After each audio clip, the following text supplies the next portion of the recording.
No need for a donor card when your electronics die. Electronic Recyclers in Fresno, California leaves computers, televisions, and cell phones no choice but to shed their reusable parts.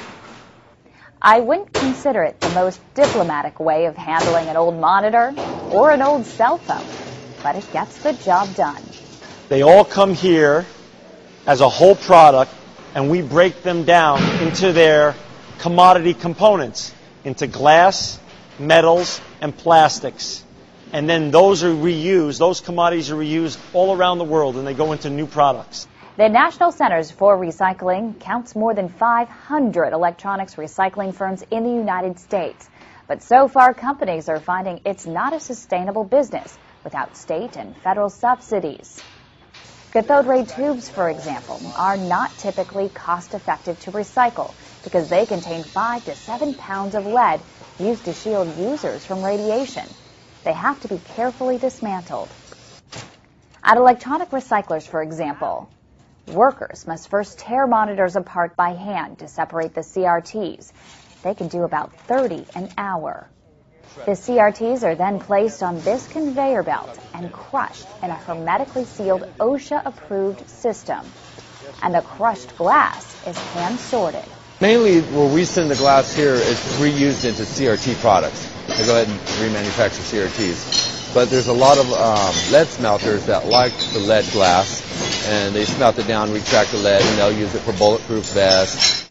For electronic recycling companies in California, the CRT recycling process is worth it, as the state offers a 48-cent subsidy per pound of CRT material. But that's not really where they make their money. Profits are made from salvageable electronics that are refurbished and resold, including arcade games. Recyclers get the most value from recycling cell phone and desktop computer parts once they're shredded to protect personal information. We categorize the different items that come out of the computer depending if we could remarket it for reselling or if for the gold content inside. For an example, we have the old Sims memory. Doesn't have no reuse value. So what we do is we separate for the gold and the silver. So this will get down and get smelted down for the gold and the silver. Some facilities, they also take out these older chips and they'll reprogram them and put them like into the new DVD players and stuff. So depending on where we're sending them at, they're either going to desolder these, take them out, reprogram them, and smelt it down for gold, or they'll just smelt down the whole unit. Electronic Recyclers handles between 5 million and 7 million pounds of electronic materials a month.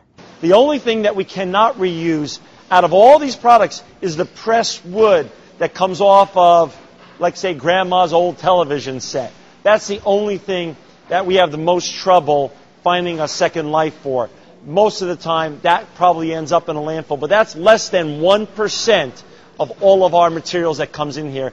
If electronics are disposed of inappropriately, toxins such as lead and beryllium can end up in landfills, lakes, and rivers. Some old items from other electronics recycling companies have been dumped illegally in third world countries where children are co-opted to retrieve valuable parts. What I've seen with my own eyes is 8, 9, and 10-year-olds are brought into the process to harvest the precious metals, and what they do, because they don't have the right tools to tear the things apart, is they burn the plastic carcass on the outside, which destroys the environment in terms of the air, and then they get to the metal by burning the plastic carcass on the outside. So you have human rights violations and also environmental harms that are done. Shigarian claims his company not only saves the environment, but it also saves lives.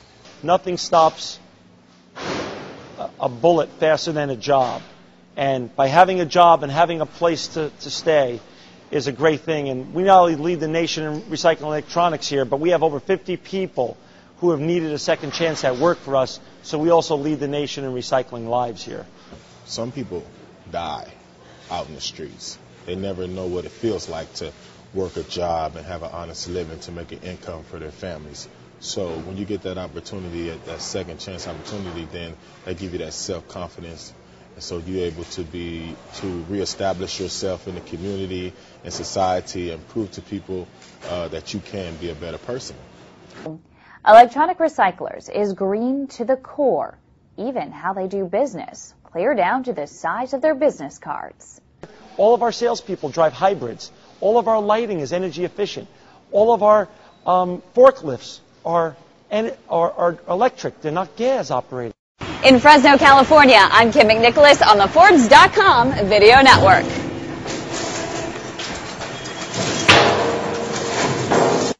Do you know what's inside your computer? Some valuable commodities. And in order to profit from them, the dismantling process may not have to be gentle, but it must be quick and efficient. Right here? Yeah. Oh, this is going to be interesting. There you go. First try. Look at that.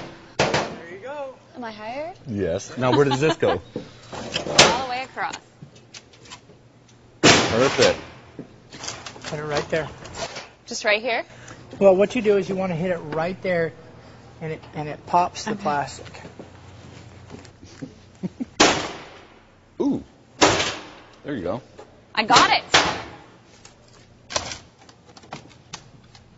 Well, I'm pretty sure you. Just needed a little extra effort on that one.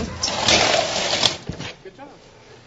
So this right here, this is cleaning up. This little bit of foam is not really going to do anything. The foam inside, that will burn off once they smelt. This gets tossed. Awesome. All the way over. Now, where's the thing I have to cut? Wire cutters.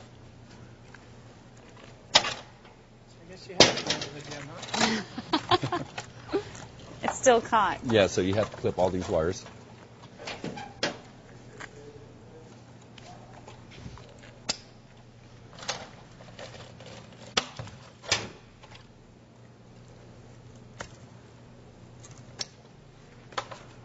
And are we still? One more. One more.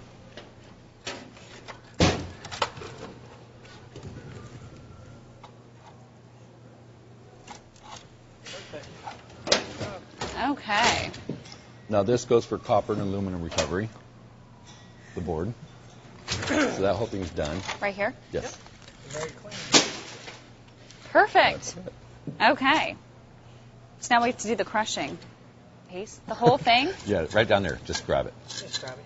It's going to crush. Oh, Yeah. that's fine. Right there's perfect. And then twist it. Pull it straight up. There you go. There you go. Look at that. And this is the steel. That's stainless steel. Stainless steel. This whole thing? Yeah.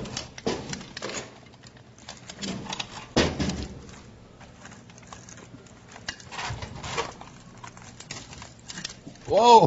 That's why you have glasses on. Now we know why I'm wearing glasses.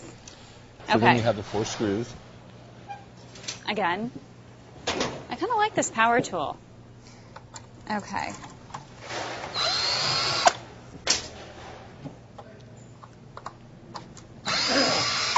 Okay.